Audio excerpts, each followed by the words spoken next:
bukan kewenangan pra peradilan tidak dapat diterima. Dalam pokok perkara menolak permohonan pra peradilan dibandingkan pemohon bahwa di perkara adil. Kemudian ditentukan pada hari ini Selasa 4 Mei 2024 dan ditekan pada hari kedua tempat bisa nanti dihadiri oleh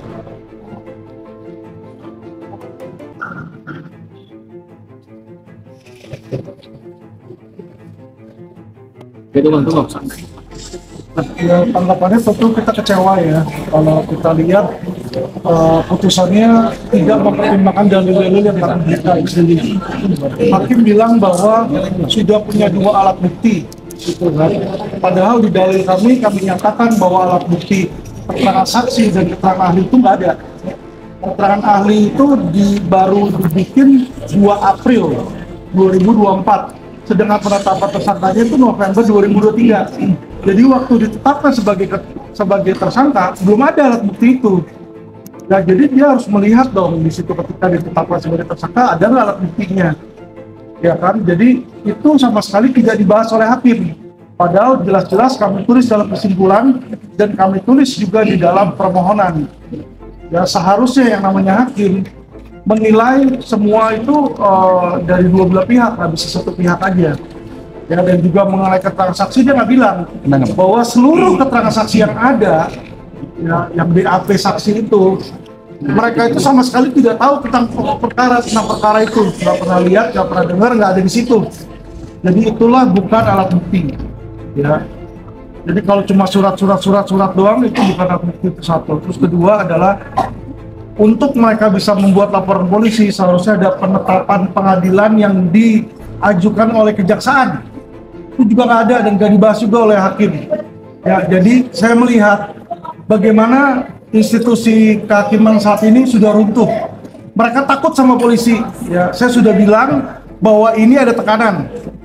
Kita bisa lihat 1 hari sebelum keputusan, ya kemarin banyak tekanan. Selain 2 anggota DPR berbicara, MUI juga berbicara. Apa hubungannya dengan mereka? Ya MUI ya yang awalnya sebagai pelapor ini cabut kok di situ. Ya, jadi saya melihat di sini adalah tekanan politik dan tekanan dari mafia hukum sih. Hukum ke depannya apa itu? Untuk penyelidikan lagi. Kami mau mengajukan gelar perkara di kepolisian kembali di situ. Ya, dan mungkin melibatkan ombudsman juga. Ada banyak keterangan dari hakim bahwa kewenangan dari beberapa aduan kita masih bagaimana bukan kewenangan kalau undang-undang bilang harus ada penetapan dulu dari kejaksaan. Yang mengeluarkan penetapan siapa? Pengadilan kan? Itu kan kewenangan dia. Jadi saya bingung kalau dia ngomong kayak begitu antara hakimnya goblok atau pura-pura goblok. Ya di situ saya melihat intinya marwah Pengadilan Negeri Jakarta Selatan hari ini hancur karena takut oleh Jenderal Mabes Polri. Itu aja.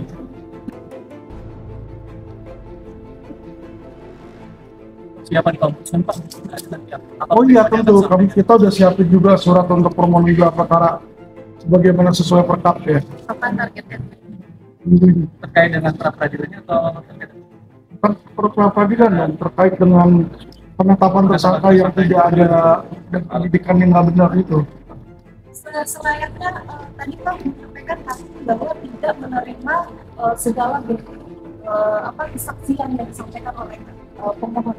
Ya itulah, makanya kalau mereka udah takut oleh tekanan itu sama sekali nggak dilihat. Harusnya yang namanya pengadilan itu mempertimbangkan kedua belah pihak, mencari ya kan titik terang di situ, bukan seenaknya dia sendiri. Oke, terima kasih itu aja. banyak. Terima kasih teman-teman. Sehat-sehat. Kalau sudah punya juga. Pra peradilan tindak pidana pencucian uang Abdus Salam Panji Gumilang ditolak oleh Hakim Tunggal Estiono, Pengadilan Negeri Jakarta Selatan.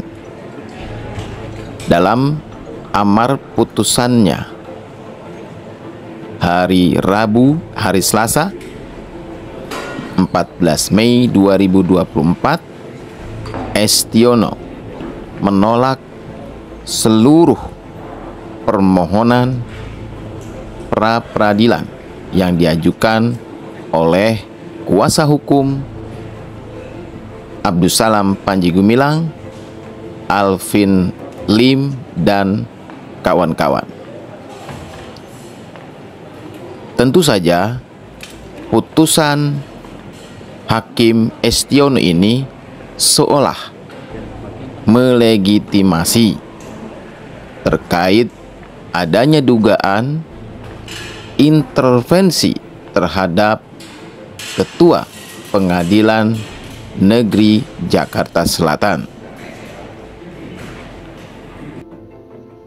Menurut Alvin Lim, putusan Hakim Estiono sangatlah tidak adil karena tidak melihat bukti, fakta, dan saksi secara proporsional yang disajikan oleh kedua belah pihak dalam persidangan.